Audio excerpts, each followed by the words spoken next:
Considering becoming a therapist? Before you even consider applying to grad school, you need to know the signs that this path might not be right for you. A career in psychotherapy isn't just about being a good listener or having empathy. So here are the 5 signs a career in therapy might not be for you, or at least a fair warning to take a beat and reflect before jumping into grad school. I'm Gabriella, therapist in training, sharing my grad school journey to engage, empower, and educate. Before we dive in, make sure you hit subscribe. It really goes a long way in encouraging me to make more videos like this one.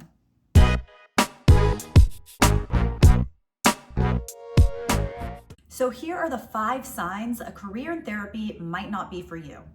Number 1, you need everything to be clear-cut. If ambiguity makes you anxious, a career as a therapist might test you in ways you didn't expect. Human psychology is anything but black and white. The field of mental health is full of ethical dilemmas, and often the solution is the unsatisfying, "it depends." Even those of us comfortable with gray areas get frustrated. Just ask anyone in my cohort. Yes, evidence-based interventions and neuroscience are foundational, but nothing is one size fits all in therapy. It's more of a peel the onion kind of process, taking time to uncover root causes and figure out which interventions are most effective. If you crave clear-cut answers, grad school will test your patience. Number 2, you give advice before asking questions.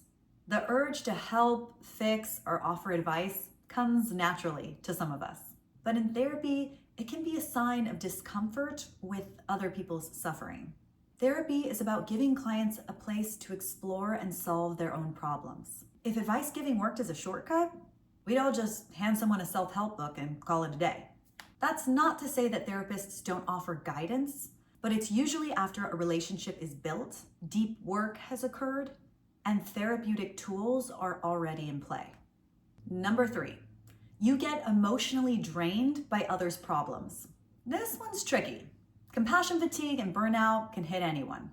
But if listening to someone else's struggles makes you want to Homer Simpson your way back into the shrubs, or take a very long shower afterward, it might be a red flag. On the flip side, curiosity is a green flag. If someone's story sparks a desire to learn, understand, or empathize without shutting down, that's the energy you want to cultivate as a therapist. Starting small with self-reflection or journaling can help you build the emotional stamina you'll need before working with actual clients. Even just 5 minutes a day of checking in with your own feelings can make a huge difference. Because therapy training isn't just about learning techniques. It's about being able to handle the weight of other people's emotions without losing yourself in the process. Number 4, you struggle to stay present when people share. I know I said therapy wasn't all about listening, but honestly, it's a big part. Can you sit with someone's words without interrupting? Without mentally drafting your own text or scrolling on Instagram? Think of it like this. Being present is basically like an extreme sport for your brain.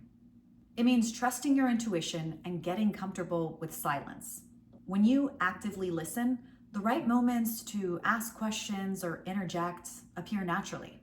If patience and attunement for 1-hour stretches feels unbearable, therapy might not be the best fit.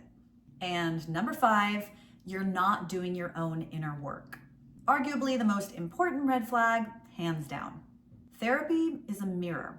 The inner work you do before, during, and after grad school shapes the therapist you'll become. Many of the other red flags, like struggling with staying present or advice giving, can be improved through self-reflection and growth. Doing the inner work not only validates the process you'll be encouraging in clients, but builds resilience, self-awareness, and self-compassion. Want to kill your imposter syndrome? Don't be an imposter. Learn the tools, apply them to yourself first, and authenticity will grow naturally. Okay, I know I said 5 signs, but here's one more for bonus points. You skip self-care. I know this word is so overused in our culture these days, but I promise I'm not trying to be a self-Karen here. Can I trademark that? Not that funny. I know, it's not that funny. But self-care is critical for future therapists. If you're the kind of person who ignores your own needs, sleep, nutrition, mental boundaries, buying overpriced candles, Whatever self-care looks like for you, burnout will find you fast. Pouring from an empty cup doesn't make you noble. There's no medal for self-abandonment. And getting curious about your own needs isn't just for future therapists. It's for anyone with a pulse. Recognizing these signs isn't meant to scare you. It's about self-awareness and preparation.